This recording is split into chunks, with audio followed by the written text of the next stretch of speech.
ముందున్నటువంటి అందరికీ కూడా పేరు పేరున ధన్యవాదాలు తెలియజేసుకుంటూ మొన్న జరిగినటువంటి అన్ని మండల కేంద్రాల్లో కూడా భారీగా కార్యక్రమాలు జరిపి విజయవంతం చేశారు. అందరికీ కూడా పేరు పేరున ధన్యవాదాలు తెలియజేస్తూ ఇక్కడ ఇచ్చేసినటువంటి మేధావులు కావచ్చు, ఉపాధ్యాయులు కావచ్చు, మహిళలు కావచ్చు, పార్టీ నాయకులు కావచ్చు, రైతులు కావచ్చు, అందరికీ కూడా గడిచిన జగన్మోహన్ రెడ్డి గారి పరిపాలన 5 సంవత్సరాలు చూసిన తర్వాత,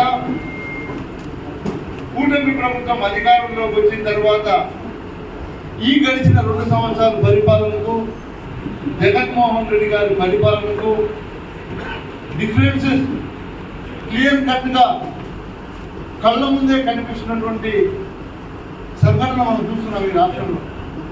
కాబట్టి ఈ విషయాల మీద ఎవరైతే ఇక్కడికి విచ్చేశారో వారందరూ కూడా చర్చిస్తారు.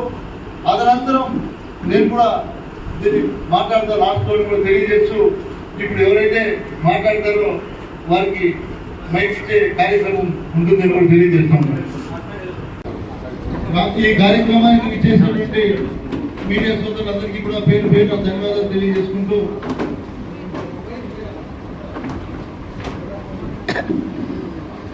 ఇప్పటికీ కూటమి ప్రభుత్వం అధికారంలోకి వచ్చి 2 సంవత్సరాలు పూర్తి చేసుకొని వాళ్ళేదో విజయవంతంగా మేము మంచి పరిపాలన అందించాము ఈ ఆంధ్ర రాష్ట్ర ప్రజలకి గొప్పలు చెప్పుకుంటూ డబ్బాలు కొట్టుకున్నటువంటి ఈ కూటమి ప్రభుత్వాన్ని ఈ రోజు మేము సూటిగా అడుగుతున్నాం.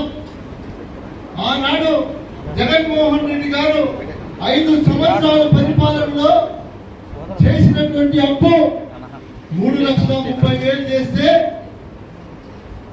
ఈ రోజు ఈ కూటమి ప్రభుత్వం కేంద్రంలో వీళ్ళ ప్రభుత్వం అధికారంలో ఉండి కూడా కేవలం 24 నెలలకే దాదాపు 3,50,000 కోట్లు అప్పు భారాన్ని ఈ ఆంధ్ర రాష్ట్ర ప్రజల నెత్తిన భారం పోస్తున్నారని కూడా నేను తెలియజేస్తా ఉన్నా, గుర్తుపెట్టుకోండి.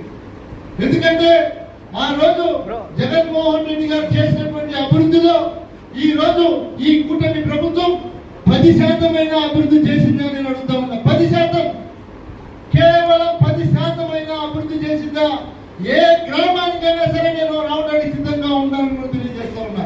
ఆ రోజు మేము అధికారంలో ఉన్నప్పుడు చేసినటువంటి అభివృద్ధిలో ఈ రోజుకి మీరు 10% చేశారా అని అడుగుతా ఉన్నా. 10% కేవలం. అదే విధంగా తీసుకుంటే మీరు చెప్పినటువంటి పథకాలు, ఆ రోజు నువ్వు చెప్పినటువంటి సూపర్ 6 నీకు చేత కాకపోతే ఆ రోజు మైకెత్తుకొని ప్రతి ఊరికి వెళ్ళి సంపద సృష్టిస్తా.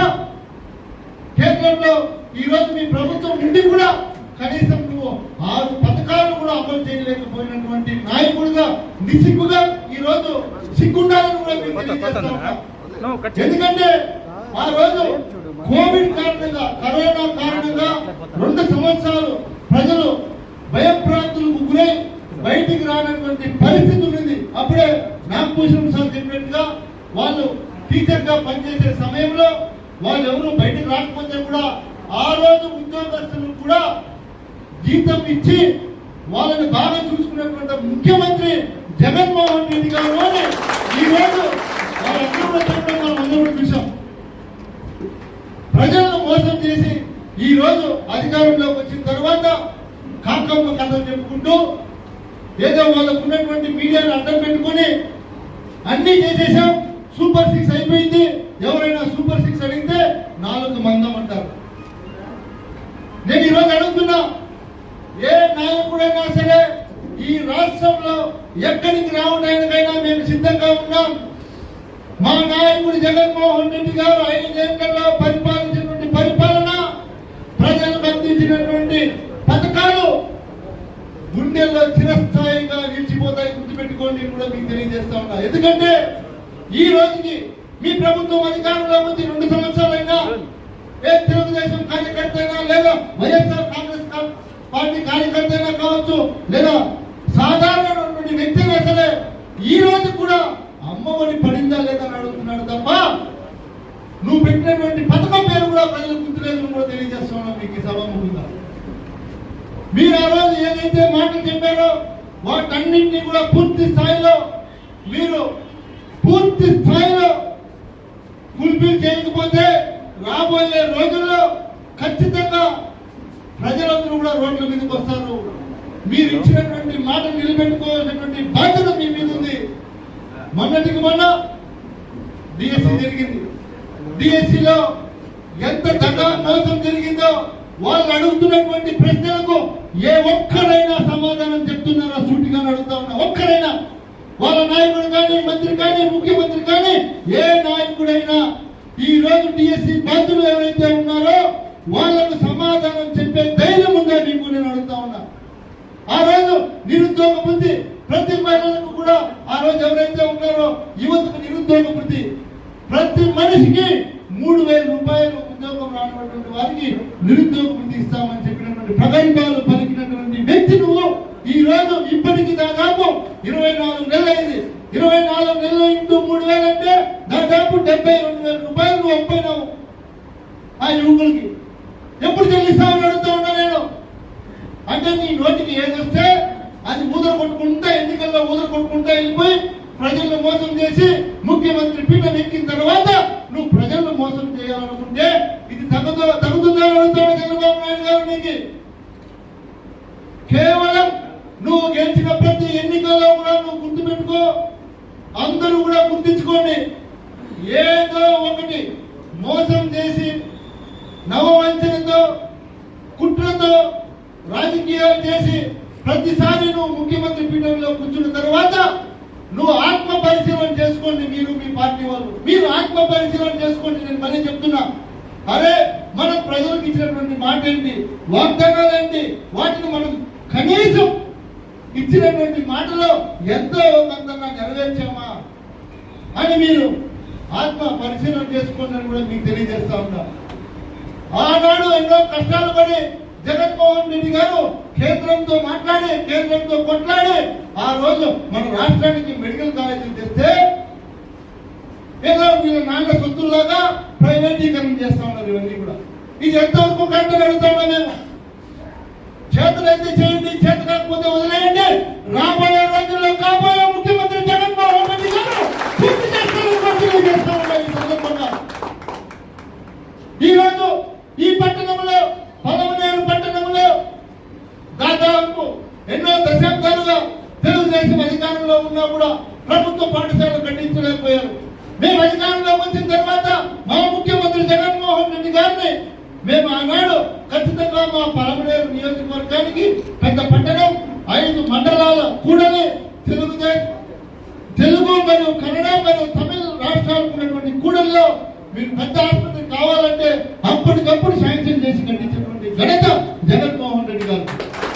ఆయన చేసినటువంటి మేలు చెప్పుకుంటూ పోతే సమయం సరిపోదు. ఆయన చేసినటువంటి మేలు చెప్పుకుంటూ పోతే సమయం సరిపోదు.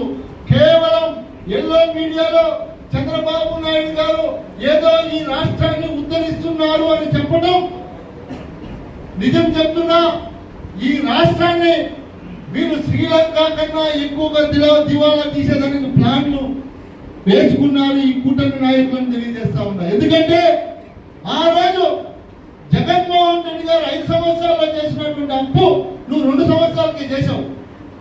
చేసి ఇంకా 3 సంవత్సరాల పరిపాలన ఉంది. నువ్వు 3 సంవత్సరాల పరిపాలనలో ఇంకా ఏమేమి చేస్తావో ఈ రాష్ట్ర ప్రజల నెత్తిన ఎంత భారం వేస్తావో అర్థం కానటువంటి అయోమయ పరిస్థితిలో ఈ రాష్ట్ర ప్రజలు ఉన్నారని కూడా తెలియజేస్తా ఉన్నా. ఎందుకంటే విజయవాడలో అమరావతి పేరున్న అమరావతి అనే ఒక పేరు పెట్టి మనల్ని అందరినీ కూడా ఆ భ్రమలో ఆ ట్రాన్స్ లో ఏదో చేస్తున్నాడు అని. ఎందుకంటే ఇక్కడ ఉన్నటువంటి ప్రజలకు అమరావతిలో ఏం జరుగుతుందో కూడా అక్కడికి వెళ్ళి చూసే పరిస్థితి ఉండదు. ఎందుకంటే అక్కడికి వెళ్తే రోడ్లు ఉండవు, దారులు ఉండవు, అక్కడికి లోపల పోయి చూడడానికి కూడా అవకాశాలు ఉండవు. అప్పుడే పెద్ద చెప్పినట్టుగా ఒక స్క్వేర్ ఫీట్ కి 24,000 రూపాయలు వసూలు చేస్తున్నారు. అంటే 24,000 రూపాయలు ఎక్కడా కూడా ఏ దేశంలో కూడా ఒక అడుగు 24,000 రూపాయలు ఇచ్చినటువంటి చరిత్ర ఈ ఒక్క దౌర్భాగ్య పరిస్థితి అమరావతిలోనే ఉంది అని కూడా తెలియజేస్తా ఉన్నా, గుర్తుపెట్టుకోండి. ఈ రోజు ఈ రాష్ట్రంలో నేను అడుగుతున్నా, రైతులు కావచ్చు, లేదా వృద్ధులు కావచ్చు, పెన్షనర్స్ కావచ్చు, లేదా మహిళలు కావచ్చు, లేదా యువత కావచ్చు, ఏ ఒక్క సామాన్యుడైనా ఎవరైనా బాగున్నాము అని చెప్పే పరిస్థితి ఈ రాష్ట్రంలో ఉందా అని అడుగుతా ఉన్న సూటిగా ఈ కూటమి నాయకులు. 2 సంవత్సరాలు పూర్తయింది, మీరు అధికారంలోకి వచ్చి 2 సంవత్సరాలు పూర్తయితే కనీసం భర్త చచ్చిపోతే కొత్త పెన్షన్ శాంక్షన్ చేయలేని చేతకాన్ని ప్రభుత్వం ఈ రోజుకి ఒక కొత్త పెన్షన్ ఇచ్చారని మీ ప్రభుత్వం వాళ్ళు అడుగుతా ఉన్నారు. 2 సంవత్సరాలు ఎన్ని సంవత్సరాలు కావాలి మీకు అధికారం? ఒక పెన్షన్ ఇవ్వడానికి కూడా చేత కానటువంటి ప్రభుత్వం ఈ ఆంధ్ర రాష్ట్రంలోనే ఉందని కూడా తెలియజేస్తా ఉన్నా. ఇంత దౌర్భాగ్యం, ఇంత మోసం ఎక్కడా లేదు. ఎవరైనా సరే సోషల్ మీడియాలో ఈ ప్రభుత్వం ఇలా చేస్తుంది అంటే కుయ్యి కుయ్యి కుయ్యి అని పోలీసు వాళ్ళు పోతారు. పోయి వాడి మీద తప్పుడు కేసు పెట్టి వాడిని తీసుకుని స్టేషన్ లో కూర్చోబెట్టి బెదిరిస్తారా? హెచ్చరిస్తున్నాం, గుర్తు పెట్టుకోండి. పోలీసు వారు కూడా సరే ఎవరైతే మా కార్యకర్తల జోలికి వస్తున్నారో పదే పదే నేను చెప్తున్నా, రాబోయే రోజుల్లో చేసి చూపిస్తారని కూడా తెలియజేస్తున్నా. పోలీసు శాఖ దయచేసి మా కార్యకర్తల జోలికి రావద్దండి. కావాలని మీరు ఏదైనా మా కార్యకర్త జోలికి వస్తే ఖబర్దార్ గుర్తు పెట్టుకోండి, రాబోయే రోజుల్లో మూల్యం చెల్లించక తప్పదు అని కూడా గుర్తు చేస్తున్నాం మీ అందరికీ అధికారులు. ఎందుకంటే ఈ రోజు మన రాష్ట్రంలో జరిగినటువంటి సంఘటనలు చూస్తే గతంలో బీహార్ లో కూడా జరగలేదు, అన్ని ఉన్నాయి. మొత్తం డిస్ప్లే చేసాం, మీరు చూసుకోవచ్చు. ఆఫీస్ మొత్తం కూడా ఈ రోజు డిస్ప్లే చేసి చూపిస్తున్నాం. ఎన్నో చోట్ల అమాయకులు ప్రాణాలు కోల్పోతున్నారు, నాటాడు పనిచేయట్లేదు. ఎక్కడైనా వైఎస్ఆర్ కాంగ్రెస్ పార్టీ సింపథైజర్స్ ఎక్కడ పోయి చెరువులో ఒక లోటు ఇసుక ఎత్తుకునేదానికి లేదు, ఒక మట్టి ఒక డాక్టర్ ఎత్తుకునేదానికి లేదు, ఒక తహసీల్దార్ ఆఫీసర్ పోయేది లేదు, ఒక పోలీస్ స్టేషన్ పోయేది లేదు. అరే ఇదేంటి కర్మ? మేము కూడా అధికారం 5 సంవత్సరాలు చూసాం.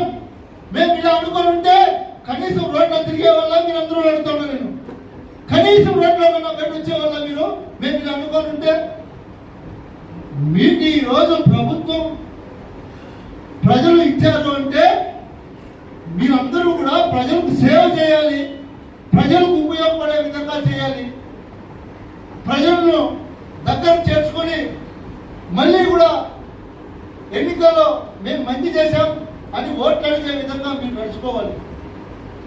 ఆ రోజు జగన్మోహన్ రెడ్డి గారు ఎంతో మంచి చేశారు, కానీ చెప్పుకోలేకపోయాం మేము. మీరు కుట్రలతో కుతంత్రాలతో ఎల్లో మీడియాను అడ్డం పెట్టుకొని అనేక అబద్ధాలు చెప్పి లేనిపోని మాటలన్నీ చెప్పి రైతులందరినీ కూడా ఆ రోజు మోసం చేసి ఏం చెప్పారంటే ఆ రోజు అందరూ కూడా వీళ్ళు స్మార్ట్ మీటర్లు పెడితే మీకు అందరూ కూడా ఇబ్బందులు అవుతాయన్నారు. మీరు ఈరోజు స్మార్ట్ మీటర్లు పెట్టట్లేదా? ఇదే ముఖ్యమంత్రి కొడుకు నారా లోకేష్ గారు ఆ రోజు పాదయాత్రలో ఏమని చెప్పావు? సిగ్గుగా లేదా నువ్వు ఆ రోజు మాట్లాడినటువంటి మాటకి ఈ రోజు ఈ రాష్ట్రంలో బిగిస్తున్నటువంటి స్మార్ట్ మీటర్లకు ఏం సమాధానం చెప్తావు లోకేష్ గారు అడుగుతున్నా నేను. అంటే మీకు ఏది ఇష్టం వస్తే అది మీకు నోటికి వచ్చేది మాట్లాడుకుంటా పోతా ఉంటే ప్రజలు మేము వింటూ మీకు చెప్పిన ఉపన్యాసాలు వింటూ మీకు జైలు కొడతా ఉన్నారు. అంతేనా? ఇదే నా న్యాయం అని అడుగుతా ఉన్నాం. ఇది ఎక్కడ న్యాయం? ఇది స్మార్ట్ మీటర్లు పెట్టకూడదు అన్నారు, ఈ రోజు పెట్టిస్తున్నారు. ఆ రోజు భూ సర్వే చేస్తుంటే జగన్మోహన్ రెడ్డి గారి మీద నిందలేశారు. ఈ రోజు మీరు మళ్ళీ అదే భూ సర్వే చేయట్లేదని అడుగుతా ఉన్నా. ఒక్కటే ఒకటి గుర్తు పెట్టుకోండి, జగన్మోహన్ రెడ్డి గారు 5 సంవత్సరాల్లో ప్రతి గడపకు అడిగినవి అడగనివి ఇచ్చినటువంటి హామీలు అన్ని ప్రతి గడపకు చేర్చినటువంటి ఘనత జగన్మోహన్ రెడ్డి గారు. ఈ కూటమి పాలనలో మీ గడపకి ఏమన్నా డెలివరీ కావాలంటే కేవలం మందు బాటలు సప్లై చేయడానికి మాత్రమే ఈ కూటమి ప్రభుత్వం ముందుకు తెలియజేస్తున్నా. ప్రతి గ్రామంలో ప్రతి గ్రామానికి మీరు వెళ్ళి చూస్తే 5 షాపులు ఉన్నాయి, బెల్ట్ షాపులు. ప్రతి గ్రామంలో 5 బెల్ట్ షాపులు ఎవరైనా అధికారులపై పట్టుకుంటే ఆ బెల్ట్ షాప్ అతను ఎక్కడైతే తెస్తాడో ఆ షాప్ ఓనర్ ఫోన్ చేసి వాళ్ళకి ఇస్తే ఆ అధికారి సార్ అది మందే సార్ వచ్చేయండి తోకముసుకొని పోయేటువంటి పరిస్థితి ఈ దౌర్భాగ్యం ఈ ఆంధ్రప్రదేశ్ లో జరుగుతుందని తెలియజేస్తా ఉన్నా. బీసీలకు 50 సంవత్సరాలకే పెన్షన్ ఇస్తానని ఆ రోజు మీ నోట్లో మీరు చెప్పలేదా? నోట్లో ఏం పెట్టుకొని చెప్పారని అడుగుతా ఉన్నా. చెప్పారా లేదా చెప్పండి. బీసీలకు బీసీ మహిళలకు 50 సంవత్సరాలకు పెన్షన్ ఇస్తాము అని మీరు చెప్పారా లేదా దాన్ని చెప్పండి. ఎక్కడికి రమ్మన్నా వస్తా అంటే మీరు చెప్పేదంతా కూడా శ్రీరంగ నీతులు చేసేదేదో స్వామి చెప్తారు. అట్లాంటి పరిస్థితి, ఇంత దౌర్భాగ్య పరిస్థితి ఈ రాష్ట్రంలో ఉంది.